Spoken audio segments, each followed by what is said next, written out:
Today, I'm very honored to be speaking with Lee Underwood, the longtime guitarist and close collaborator of the legendary singer-songwriter Tim Buckley. Lee Underwood and Tim Buckley were companions in song, and their creative partnership reflects the power and passion of a musical odyssey shaped by love, faith, and expression. Underwood's work with Buckley moved between folk rock, jazz, avant-garde, and experimental forms. His guitar playing became an evolving counterpoint to Buckley's voice. As Underwood once expressed, Buckley did for the voice what Miles did for the trumpet, Coltrane did for the sax, Cecil Taylor did for the piano, and Hendrix did for the guitar. Lee Underwood is not only a musician and composer, but also a chronicler of that era, offering insight into the musical and cultural landscape of the 1960s and 70s. Beyond his collaboration with Buckley, he contributed as a writer to publications such as DownBeat magazine, Rolling Stone, and the Los Angeles Times. He released the album California Sigh as a guitarist and Phantom Light and Gathering Light as a pianist. He's also the author of the biography Blue Melody, Tim Buckley Remembered, as well as several books of poetry, including Time Winds, Diamond Fire, and Into Light. I'm very grateful for Lee Underwood's insights and to hear his reflections firsthand. To begin our interview, I would like to share a passage from Blue Melody. Together we were gypsy children, dancing in the sunshine of our astonished and astonishing youth.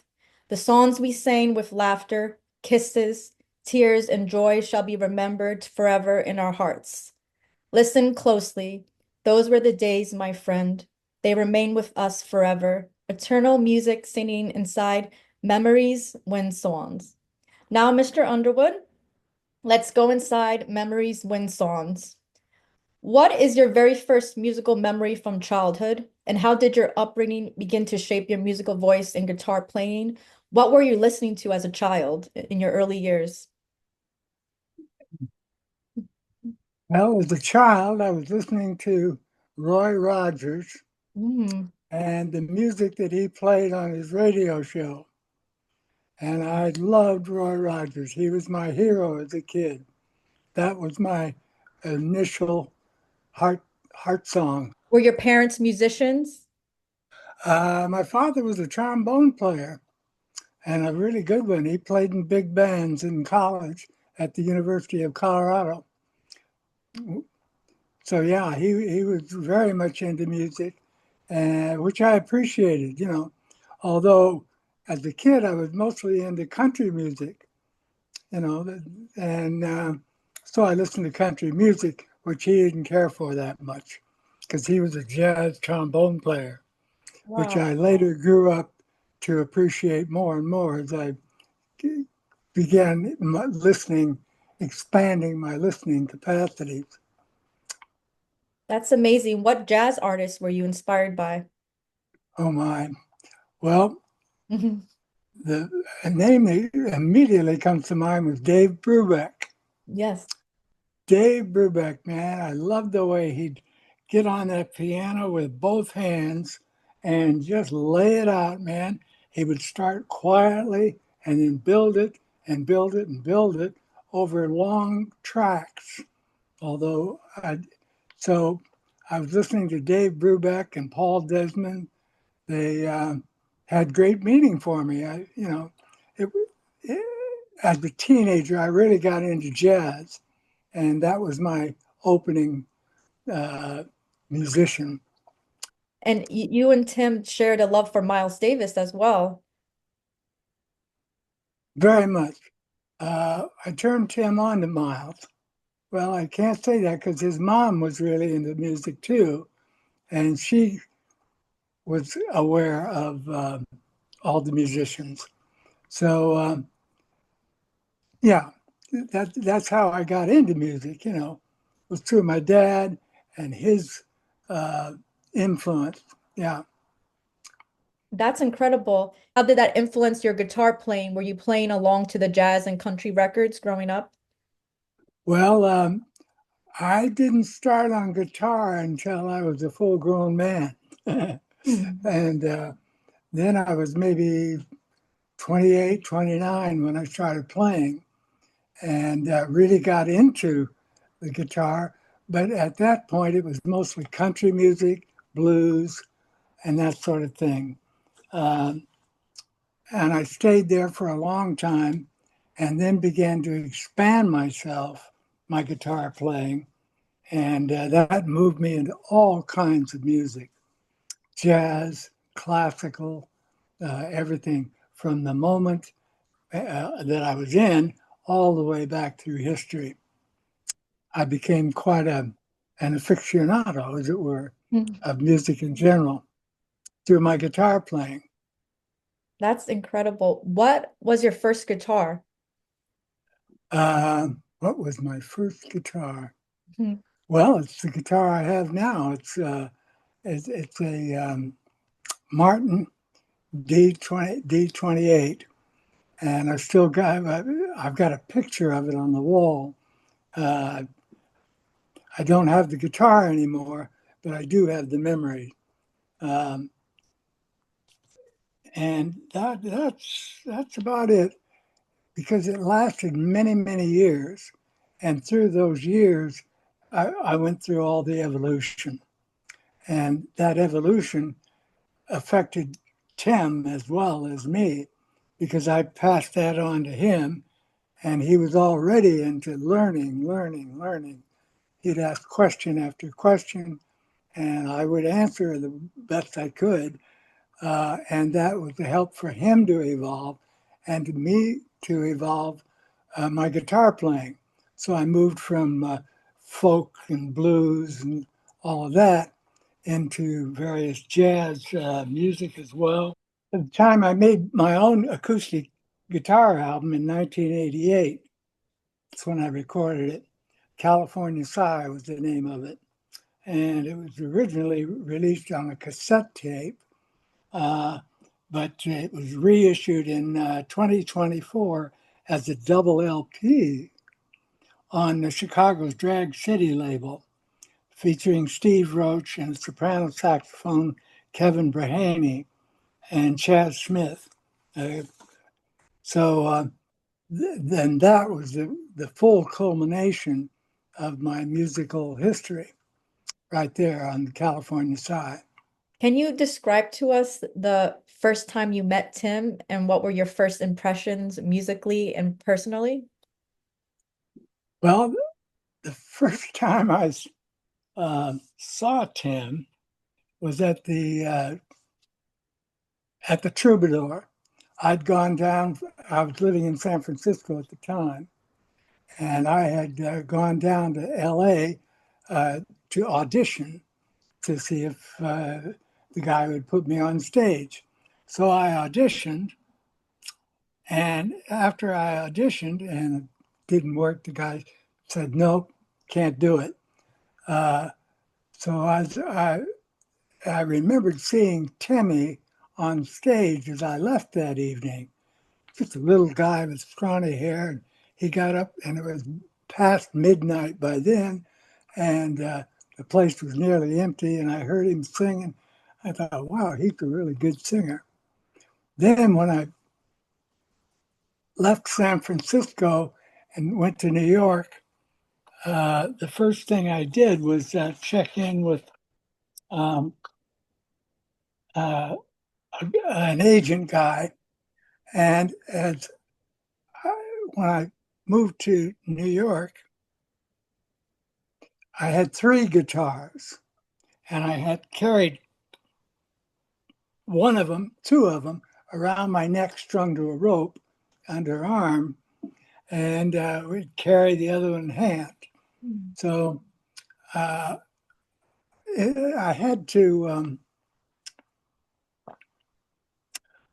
So I went to the guy's house to audition for him, opened the door, started up the stairs. I looked, wow, it's a heavy stairway. And I'm carrying all these guitars and trying to make it up. And I suddenly looked up and saw a scrawny kid standing there. I said, "Hey, I saw you at the Troubadour." I said, "Your name's Tim Buckley, isn't it?" He said, "Yeah." "Who are you?" And I introduced myself and it said, "I'm here to see this guy, Steve." And he said, "Well, would you like me to come with you and let me listen to what you got to say?" So we both went up to see Steve. And I sat down and boom, boom, boom, boom, boom, went through three guitars and my whole thing. At which point Steve said, "Nope, can't do it, but I could get you a gig down in Baltimore." I said, "Baltimore? Are you crazy? I didn't come to New York to go to Baltimore." I said, "So I'll find somebody else, man." He said, "Okay." Uh, so at that point, Timmy popped up and said, "Hey, I've got a gig coming up and I need a band. Would you like to play guitar for me for 6 weeks? We got a place down here at the Night Owl." So he said, "Would you like to gig for about 6 weeks?" And I said, "Sure." So I teamed up with him. We rehearsed, went in, toot, toot, toot, toot, toot, and played the Night Owl. I thought it was wonderful. Uh, then it became time to move back to LA because the recording that Tim was going to make in New York was shifted to LA. I said, "Well, how about we just hop in my girlfriend's car?" Her name was Jennifer Stace. Uh, so Tim, his friend Larry Beckett, Tim's girlfriend Janie, Tim, and myself, we all hopped in Jennifer's car and drove down to LA. And I became Tim's lead guitarist for many years. And it all began there. That is wonderful. As artists, we always dream of finding that musical counterpart for us and that companion where we can share our dreams and go through Yeah. the musical journey together. And it's Yeah. so beautiful how Tim and you found each other. And I love how you write how Tim always maintained his musical integrity. And you describe him as being a rebel with a cause and a fighter and a hero with musical purpose. And he was uncompromising with his vision and dreams. What did Tim Buckley tell you? What were his dreams and visions? What was his goal as an artist? His goal as an artist. His goal as an artist was to get out on stage playing whichever kind of music he was in at the moment. He went through several stages, starting off with folk music. That's what we entered with. That moved to kind of a jazz orientation. That became paramount. So, whatever type of music he was playing, he was always right there with it, right? And each time he'd shift his perspective, he would get up there and play whatever he had to play. Each time he would make an evolutionary development from Yes. folk music into rock and roll, into jazz, into avant-garde music. Those stages, that covers his 9 years, his 8 years, Oh, right there. Each time he would come out with something new, he would in anticipate a certain amount of appreciation from the avant-garde people in the audience, but the people who came to hear the old stuff got disappointed.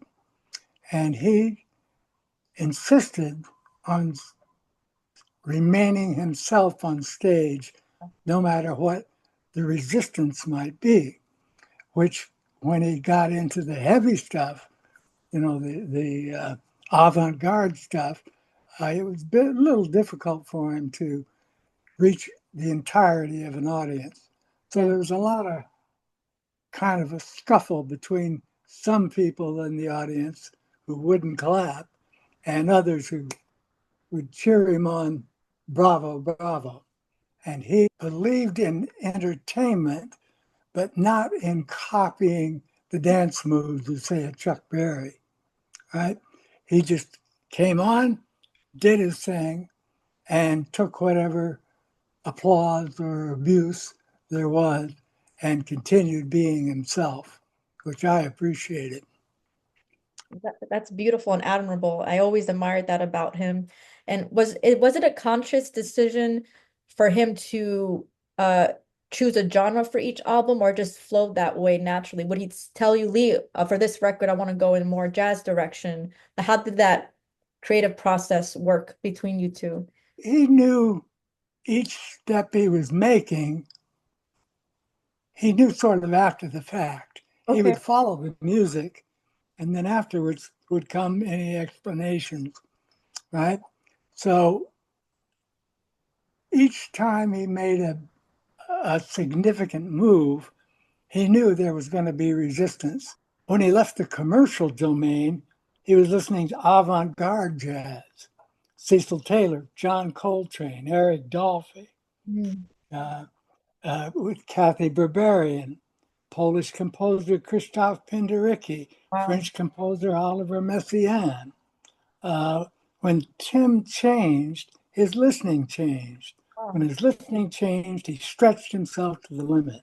Miles Davis and Picasso learned and evolved. So did Tim, doing it very much in his own way. That's incredible. It is very Picasso-like how he developed different forms in his vocal expression. His voice is an instrument. It was a gorgeous instrument and evolved greatly through each record. Take me back to Sunset Sound. Tim is 19 years old. You're recording the debut album. How was that experience? The debut album, Yes. um, well, it was an interesting experience, mainly because we were all novices at recording.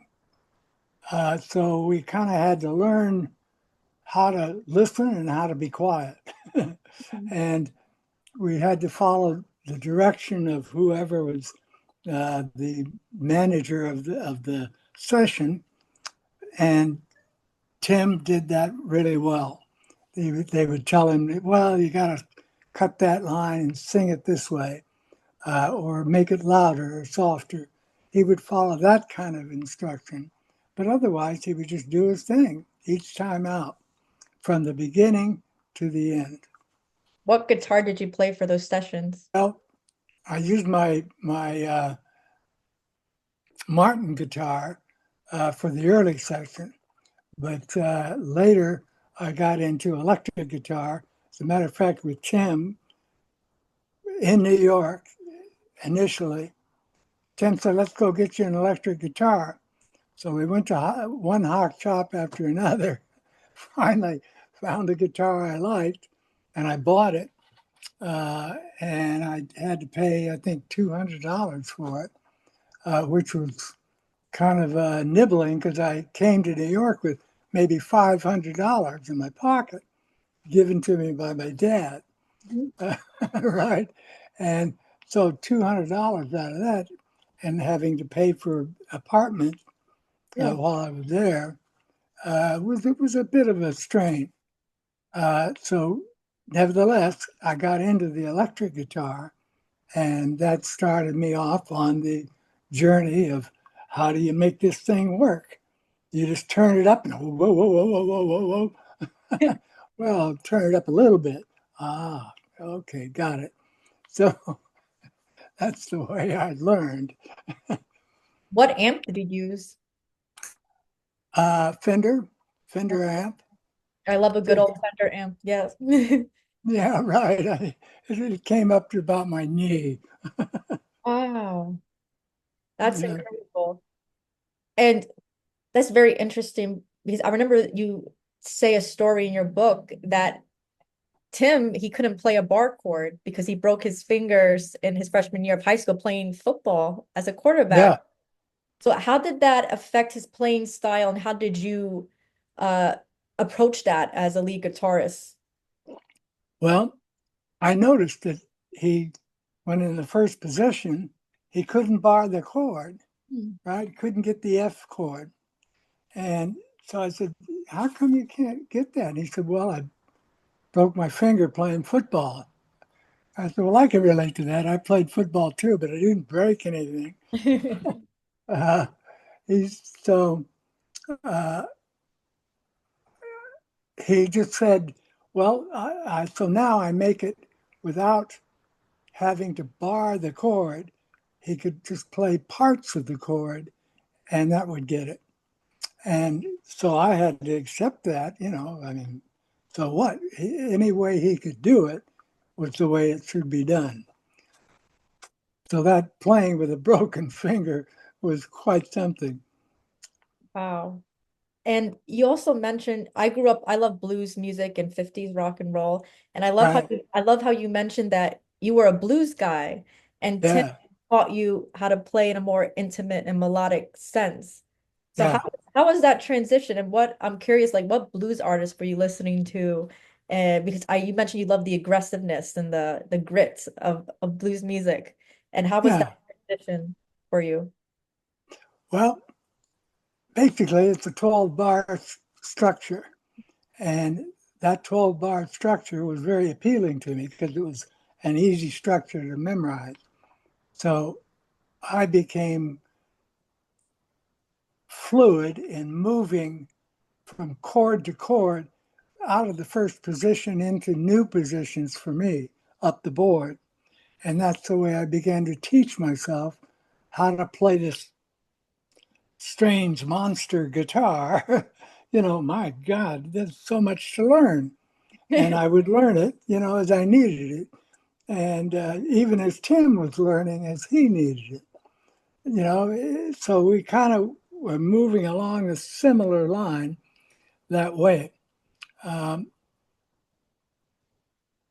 and in my listening, I became attuned more to non blues things, you know, that, that started using more sophisticated chords, more sophisticated melodies, all of that. And I got into that, which was a big help for me in Tim's situation because now when he said play, Lee, I would play, but I was playing out of the first position. I was getting up the board, starting to move around, getting my fingers loose, getting my head relaxed with the board on the keys, on the keyboard, on the guitar, and how to move within the framework of the guitar.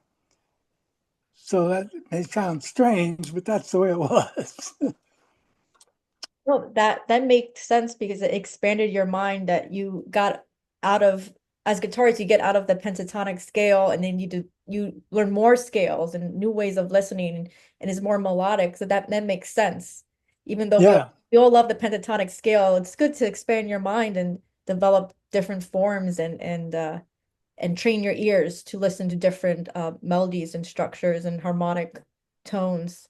So yeah, it's incredible. It was an incredible transition and beautiful playing that you did with Tim, and it feels like it was a living, breathing counterpart. Like it was Tim's mhm, voice and the lyrics and your guitar playing. I could not imagine his music without your guitar playing. It was such an integral part of the soundscape of these beautiful sounds.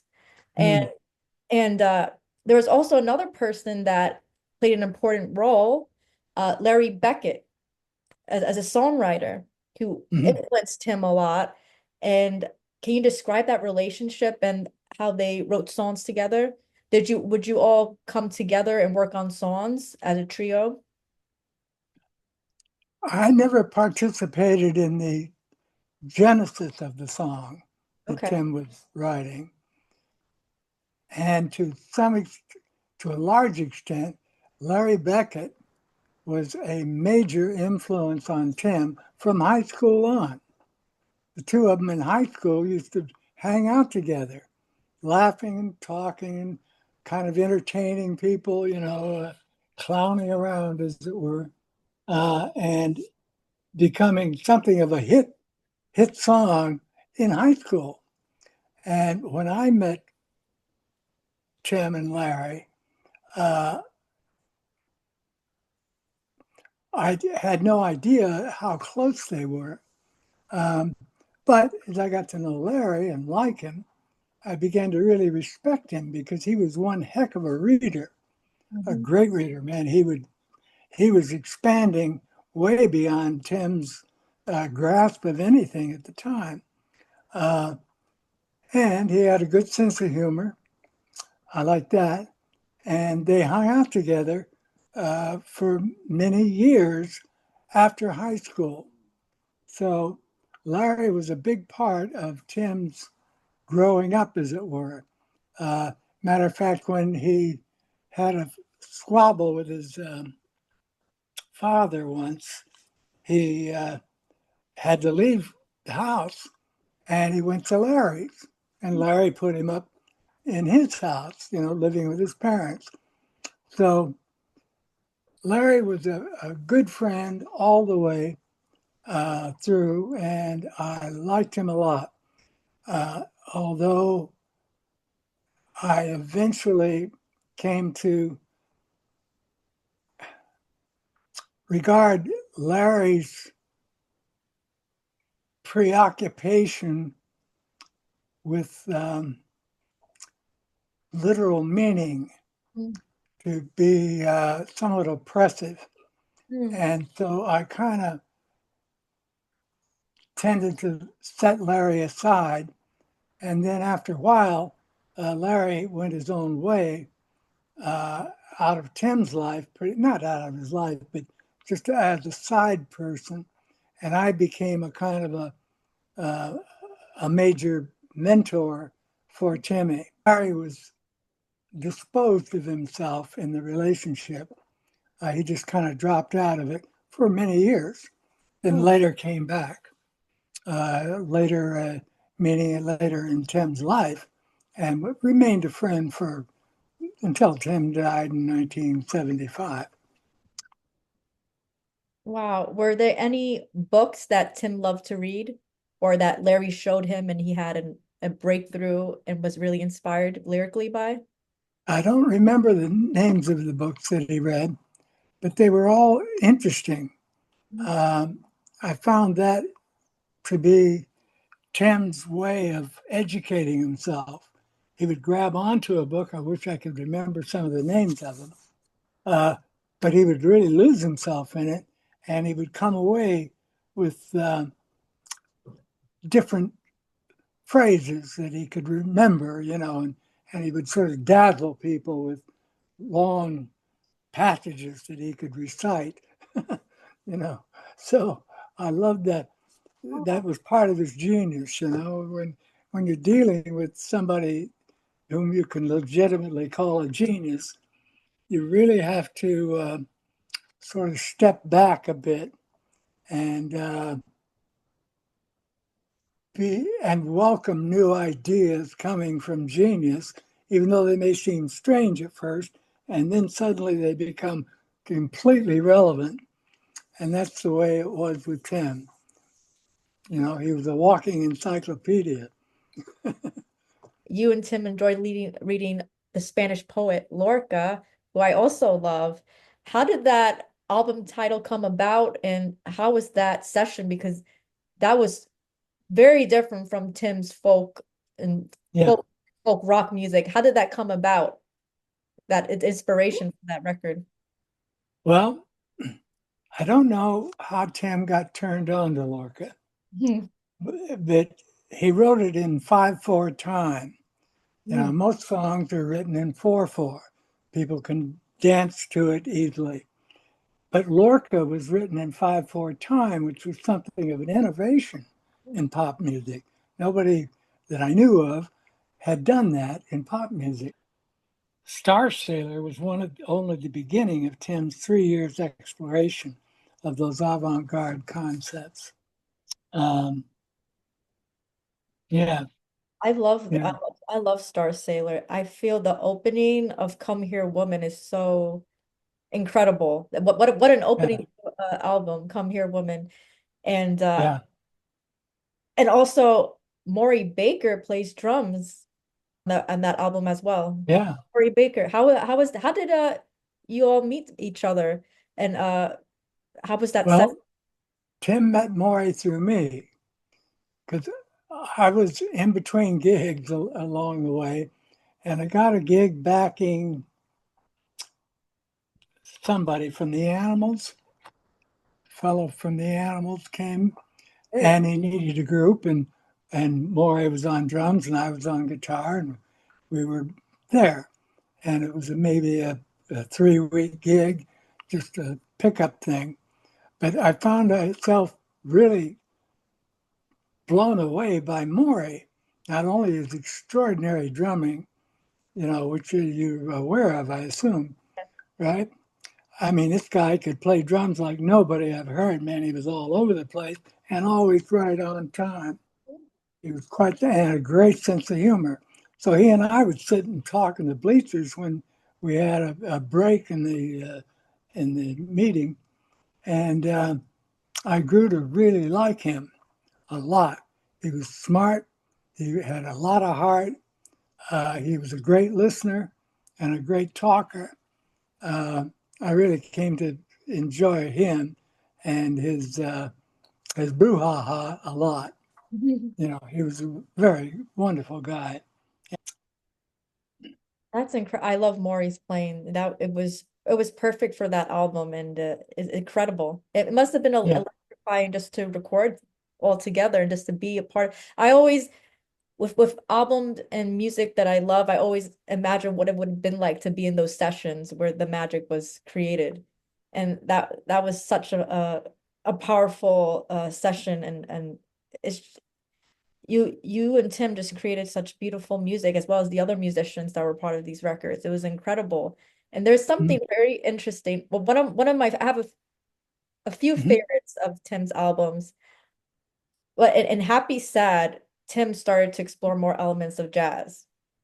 And it was Mm-hmm. very interesting that probably not a lot of people know that it was produced by the lead guitarist of the Loving Spoonful, Zal Yanbaski, before he was replaced by Jerry Yester. So how was it working with him as a fellow guitarist? How was those sessions? Did he give you direction or did you have freedom as a player? um, I just saw him as a player. Yeah. Uh, you know, it didn't give me any direction at all. One of my favorites from that is Buzzing Fly, and I feel Yeah. that you and Tim's playing is just beautiful how the guitar is having a dialogue with Tim's voice. It's incredible. That's one of my favorites from that. So do you have Thank you. recollections of working on Buzzing Fly? Did you come to the session with the parts already written, or did you improvise on the spot? I improvised. Oh, Tim played his song. I improvised around the melodies as well as I could. Uh, so I never, during those period, um, yeah, it was all improvised at the time, and whatever they saved. And happily, some of it worked out pretty well. oh, beautiful. It's Yeah, gorgeous.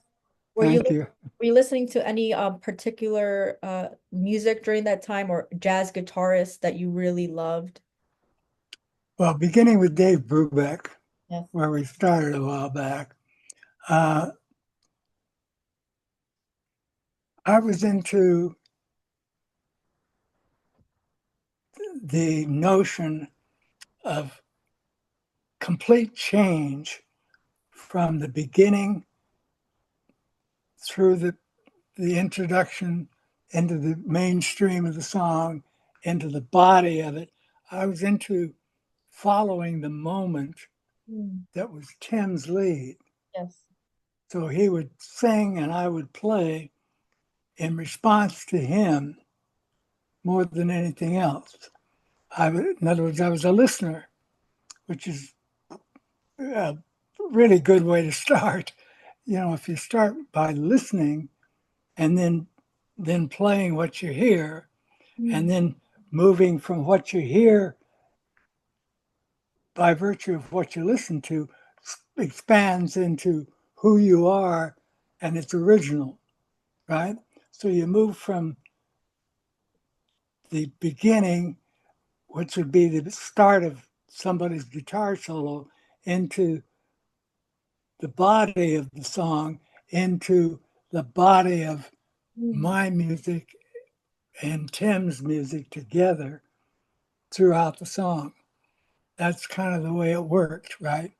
In other words, I was always thinking of Tim rather than the greater picture of the song, right? And I would move with Tim that way. And that was very helpful to Tim, you know. So when I would get into it, I fell in love with the melody that he was singing, the melodies that were of the song, and then whatever melodies I could play. And that was it. That would then I hope the editors would select the better parts of what I did. And for the most part, they did. Well, that's a beautiful testament to the strong bond and that you and Tim had with each other. And you and Tim had such a beautiful dance and you were able to respond to each other. And that's just a testament to a beautiful friendship and also create a partnership that you both understood each other. You were able to evolve and grow together and respond to each other in the moment. And Yeah. that's so special as a musician that we always dream of finding players that understand, and you intuitively understood Tim and where he wanted to go. You responded to that, and you Hmm. both inspired each other along the way. Wow. Yeah, You got it. You it's got it. it's gorgeous. I love this music. So I'm always listening to Tim Buckley and Lee Underwood, and it's Oh, wow. yeah, yes, you both are part of a musical legacy and very strong musical legacy that's very important for future generations. They need to listen to this music and know how to expand your mind beyond a 12 bar structure, like you mentioned. That music Mhm. to listen to your voice and how your voice could develop, and it was very genre defying. I love how you mentioned Venice, California, and how you and Tim you lived by the ocean and you had a house, the big pink house. Yeah, And right. yeah, and that seems so magical to me. It reminds me of what communities I was attracted to. Because I was born in the 1990s and I loved learning about like the 1960s in Greenwich Village, which you were a part of. And Yeah. and also just Venice Beach and how it seemed just it was such a place where artists flock to for inspiration and to meet like-minded people. So Yeah. so how was it to be a part of that? You were a part of that history. How was it to be, because you were in New York and in California, and how did your creativity grow from each place or differ from New York to California? Well, I was not in New York all that long as somebody living there. I was lived there during that brief period of time with Tim, and then we moved to Venice, California. And then that was where the beach became a major part of our lives. We all lived in sort of the same area of Venice, particularly the house I lived in with Jennifer Stace. Um, her last name Stace, and she was she was a live wire, Mhm. and she with her humor, her fascinating boogie boogie style. She loved to dance. Uh, she was funny and was kind of the nucleus around which I and Tim and Larry and Danny Gordon, another integral person of that group, uh, hung out. And it was our house was right there at the beach or within beach. I mean, I'd come off the road exhausted, and I'd set my amp down and my guitar down, my suitcase down, and immediately go down to the beach. And even if it was night, matter of fact, I remember making it down to the beach from the house with Jennifer, and we both drove in the water, and it was great in the middle of the night, and swimming and laughing and being right there, and then coming back home, making love. It was great stuff living there, both in the daytime when we would get work done and laughter, and at nighttime, uh, a lot of laughter and booze and talking. So that was quite a period of time which I remember most fondly. It's all changed now, of course, but it was great then and great in my memory now. It was a wonderful place living in Venice Beach, California. I loved the place. It seems so magical.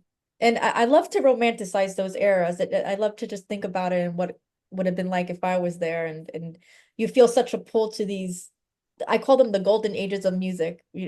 And you feel such a pull and a kinship because we look for heroes and influences. And when we find that bond with people from that generation is so special because it really truly seemed that the people in that era or like Tim was, were on a mission to for he was a true artist for creating beautiful art and exploring music and finding the truth and love through music and through artistic expression, which I feel is a little lost these days. So that's why I like to romanticize those eras and think about that time and honor these artists, such as yourself and such as Tim Buckley, who I believe are true artists and heroes of that generation.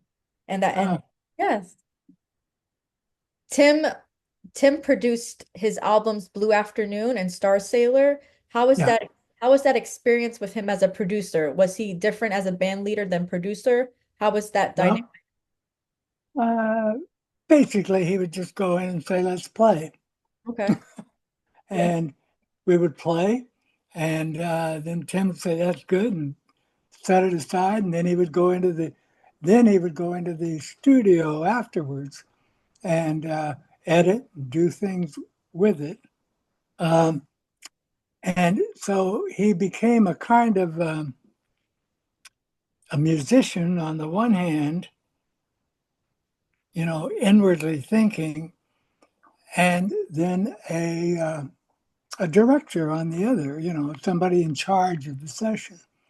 And so he learned how to become both a follower of the music and an embodiment of the administrator of all of us, Wow. right? So he'd be partly a dreamer and partly a very active guy. So, you know, he that's how he would handle sessions. Yeah, That's incredible how he's able to shift between the two. And yeah, he could. I love Blue Afternoon. Blue Afternoon is one of my favorites. I feel Yeah, I love I especially love I mean all the songs are brilliant, but yeah.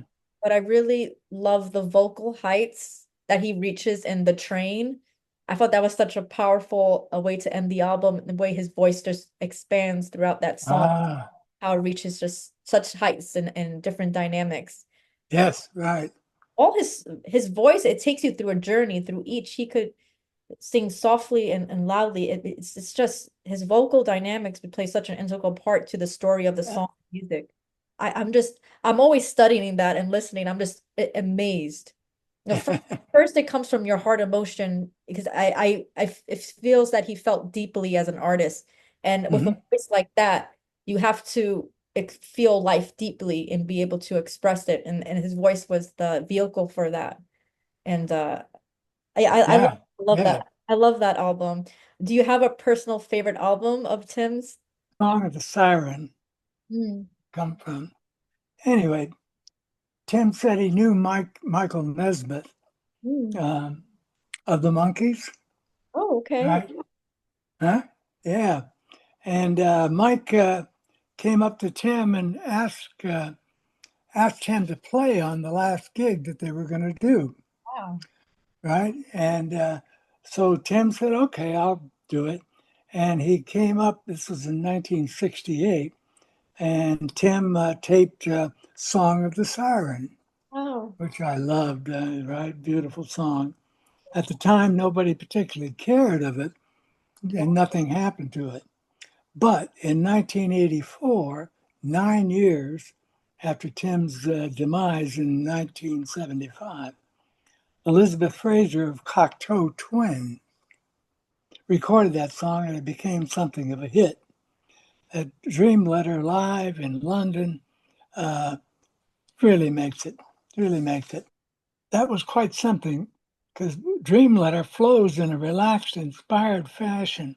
On the whole, it's one of the best representation of Tim's approach to live performance during that early happy sad period. Yeah. Kind of one of the periods you were talking about earlier. See, so the fact that I was there through all of this moves me now more than ever because I'm flashing back, you see, and I kind of get back into that thing where I'm relating to Tim and all the crazy stuff he'd do, including doing something like coming up with that tune, Song of the Siren, for Mike Nesmith. Wow. I think it's great. That's a gorgeous song. Wow. Yeah. Wow. And were there any moments of creative disagreement between you and Tim Buckley? None that I can think of, because when he got into the funk rock Yeah. thing, uh, that's something I couldn't handle. Greetings from LA. Yes. Um, I wasn't on that one, as I recall. I love the song Sweet Surrender. Is there any songs from that album Ah, that stick out to you? yeah, I love that tune. Oh, it's It's gorgeous, right? Yeah, it is. It is gorgeous.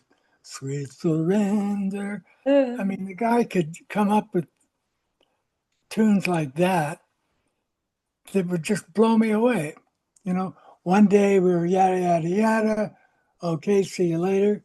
Next day, yada yada yada, and he'd have a new tune, you wow. know, or a whole new album. He would come out with it, and he was to say, I don't want to. I was going to say compulsively inclined to write, but I won't call it impulsive. It's just his nature to come up with new stuff. Each album had to be basically different in concept than the previous album.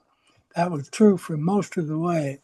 Then he got into the abstract stuff, which was great. That was a beautiful insight because it seemed that, as you described, that Tim moved at a rapid pace and he was always writing and being inspired by all these different genres and it just flowed through him. It was just an endless Yeah, right. inspiration. And that it seemed that he also wanted to challenge himself as an artist too, to always create something different and new. Is that correct? Exactly. Exactly right. Your insights, by the way, are right on. Well, thank you. I'm listening to you as well as you're listening to me. And I'm really impressed with how well you grasped what Tim was doing all the way, from the sweet stuff to the crazy stuff. You seem to get it all and love it, which warms my heart to no end.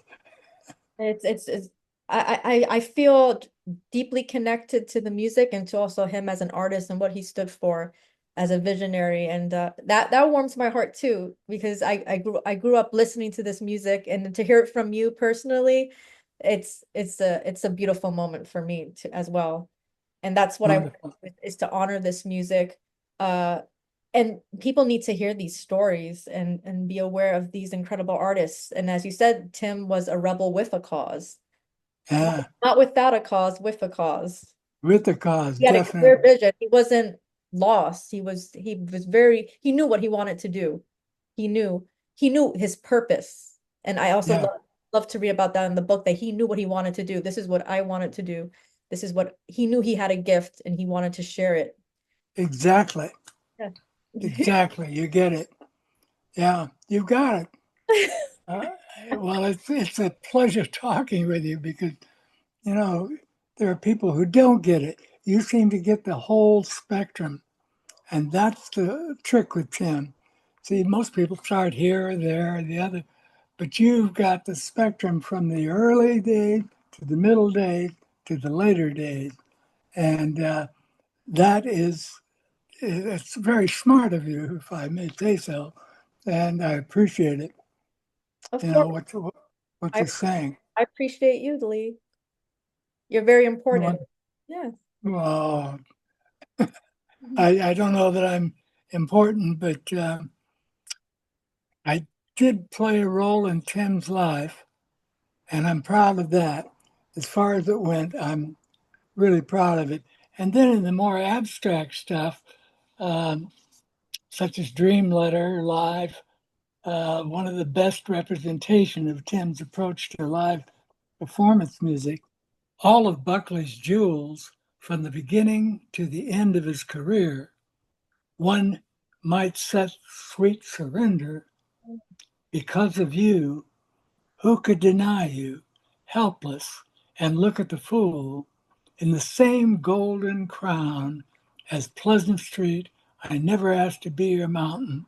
Love from room 109, anonymous proposition, cafe, and blue melody. He never had a top 40 hit. Nevertheless, these songs rank among the finest ever written by anybody of his generation. Yes. I like that a lot, Beautiful. you know, because he got it. Yeah. Who were Tim's favorite singers? Did he have a selection of favorite singers that he wanted to emulate or was deeply inspired by? Kathy Berberian Oh. was one of them. It seemed that he was more, instead, for my personal take on it, it seemed he was more inspired by the instrumentation, like by Coltrane saxophone, for example, to for his voice, for his vocal Yeah. influences, instead of a specific singer. That's what I take from it, that he was more inspired by instrument Yeah. as a vehicle for the voice. That's true. That's true. He loved jazz among other things, but yeah, that's one of the things. He would follow melodic lines. Yes. Yeah. He didn't read music, but he would follow the lines. And then if he got a line that made his knee pop with rhythm uh, and his hands move with the chords, uh, he would be moved to sing and to dance, basically. That's his whole thing, to sing and dance. Yeah. And that's what he did throughout his life. He would sing and dance and give himself to people the best way he could each time out. So if he was doing the early boogie boogie, he'd be boogie boogieing. If he was doing the avant garde stuff, he would get into that as well. And I heard him uh, at Starwood Cafe, I think it was, late in life. Uh, and he was up there boogie, boogie, boogie, doing all of the, covering the whole spectrum Wow. of what he had done from the early tunes, which was so melodic, Hmm. as the guy was saying, like Blue Melody, um, so melodic and so loving and kind. And then he would get into the avant-garde stuff and would be able to play his guitar and have his people sing along with him that in ways that would compliment him, right? So that's what was happening at the Starwood Cafe when I saw him last. Uh, he would get up there and he was doing everything. He would seduce people with those ballads. Oh, irresistible, irresistible. Wow. And then he would, yeah, he'd get boogie, boogie, boogie, and he'd get down. And then he would get into the abstract stuff too. And he'd stand there with his eyes closed and singing and just blow me away with what he would come up with Wow. improvisationally. And I would sit back and say, Lee, you thought you were pretty good, but you got to listen to this guy. Oh, He really knows how to do it. And he did. that's beautiful. Do you have a memory of from a live performance that was such a special moment? Well, no, although on that last gig, um, he trotted them all out. That's what I mean. He would Yeah. He had everything in it, not just, in the past, he would focus on this kind of concept, that kind of concept, this kind of, but at the end, he brought all those concepts together in one performance. He'd start off with simple stuff, move into more complex stuff, move into the really complex stuff, and then finish off with something lovely, and that way, oh man, I would just feel kind of wrung out, after each performance, like he had given not only his all Yes. to us, but my all to us too, because I would feel every note. So that's the way it was with me. Wow. And evidently the way it is with you too. Yeah. Do you remember do you have a specific memory from after a live performance where how did Tim feel after a live performance? Did he feel like depleted that he gave his all, or did he have energy? How did he act after a performance? In the dressing room, he would just sit there. Oh, really? 'Cause, yeah, he didn't get up. He would sit there and gather energy for the next set. And then after the last set, he would basically get up and go home and sleep. Wow. That's usually the situation. Um, when he died, it was another situation entirely. All along the way, Tim remained non-addicted to drugs. Mm. He utilized marijuana, acid, and other substances primarily as catalytic agents for creativity. Wow. That's what he did. The notion of recreational drug use was not really appropriate for him, nor was the notion of addiction. Utilize, yes. Relief, yes. Junkie, no. He was a great conceptualizer and singer. That's where the emphasis should be, where Yes. you're digging it too. Lots of people enjoy drugs. How many of them sing like he did? And how many of them record 9 full studio albums in 9 years? As for the intense pressures of being on the road, that last time around, heroin in conjunction with booze killed him, in part precisely because his system had been clean for 2 weeks, Yeah. while he did the gig.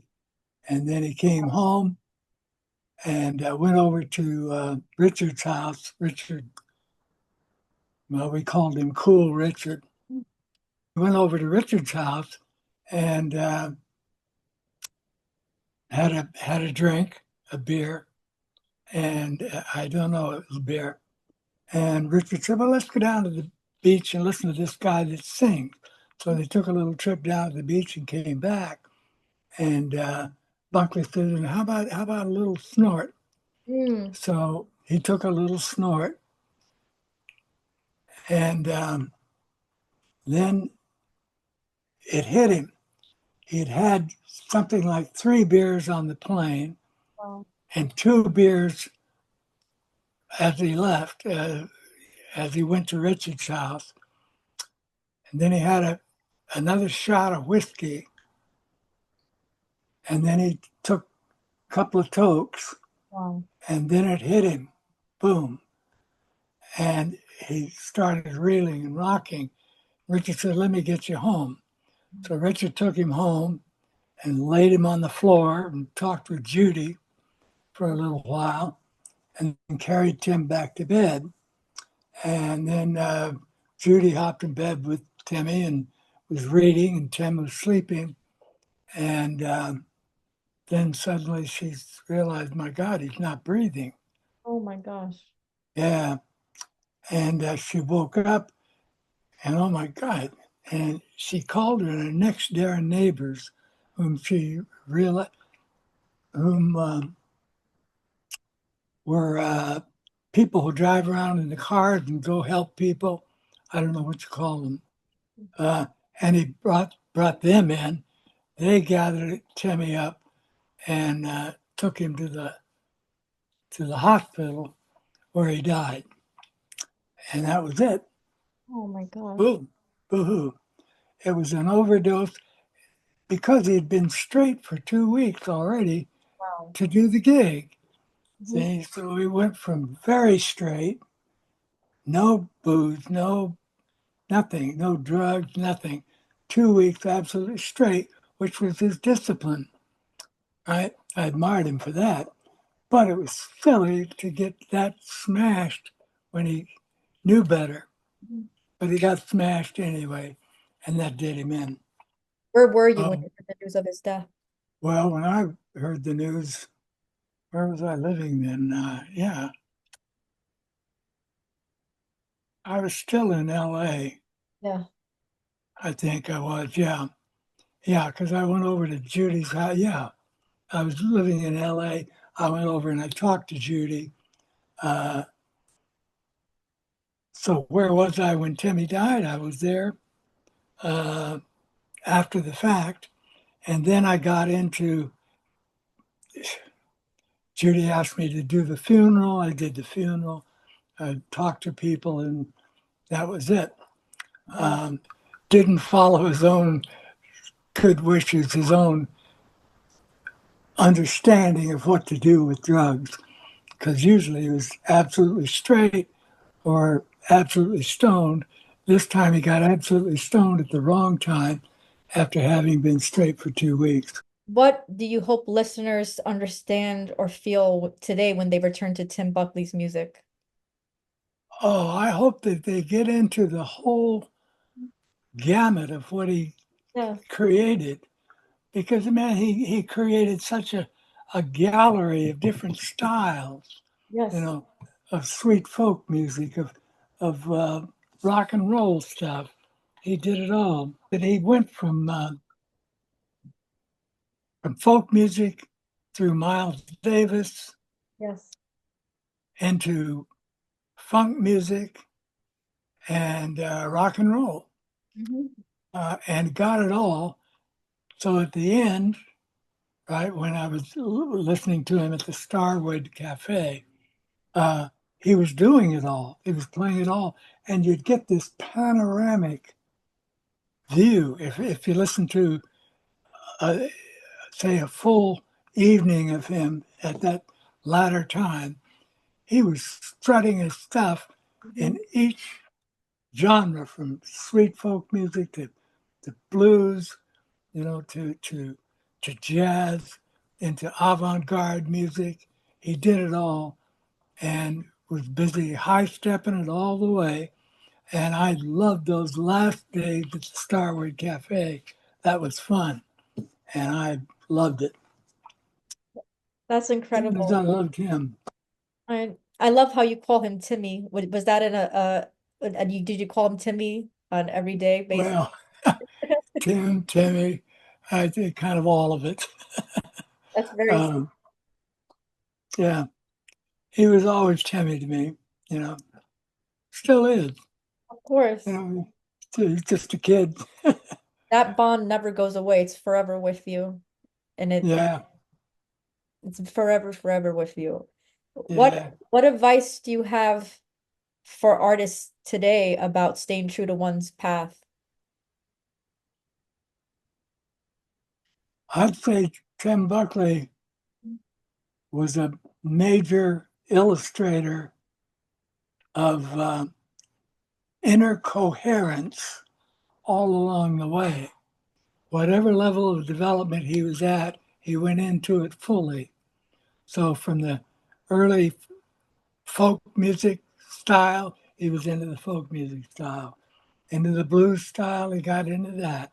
And then all along the way, he was developing his tools with the guitar, developing his range with singing, from this bit to this bit, you know, from this small range of folk music and blues into the larger range of jazz, into finally the avant-garde music that he was making uh, with Kathy Barbarian, among others, uh, and then into the cohesive whole of it in those last gigs that I saw him at the Starwood Cafe. He had everything. He, he could do it all, Mm. and he did do it. And so his life was not wasted. I knew as he was coming home that last time, Richard helped him up the stairs. He fell. Tim fell on the stairs on the way up to the apartment because he was so stoned. So from the sweet guy to the electronic guy to the vocal guy to the complete guy that he was at the end, he managed to evolve himself and the music all the way in those, whatever it was, 7, 8, 9 years that he played. And Yeah. I often admired him for that. And you were there, you were part of that beautiful journey, Yeah, and that is yeah, so special. And yeah. I want to thank you for being a part of that and for just being there. And it's incredible to hear your insights, and Thank you. and you're still here today, inspiring many people like myself as a young artist.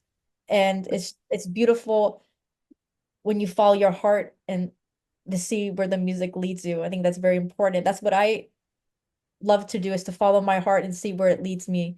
And a lot of people, they don't understand that path. And a lot of people, they don't understand that path takes a lot of sacrifice and dedication and focus. But it's people like you that are testaments to that experience and live through that and have created beautiful music. And it is possible to have a rich life through music and to meet people that are like you and feel the way you do and to create a beautiful body of work. Thank you. Yes, And I love your phrase, follow the heart, yes. because that's what he did all the way. You're right.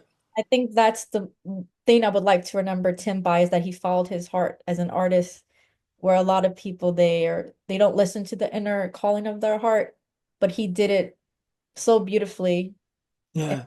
he followed where the music led him, from Bell Gardens, California, Yep. to New York, to California, back again. He was determined, and thank you for being there and for helping him and being a part of that. It's truly remarkable.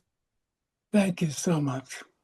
And I really yeah, I love him, and I love you, and it's very special to talk to you and to hear this beautiful recollection of Tim Buckley's music that more people need to know about and listen to and be inspired by.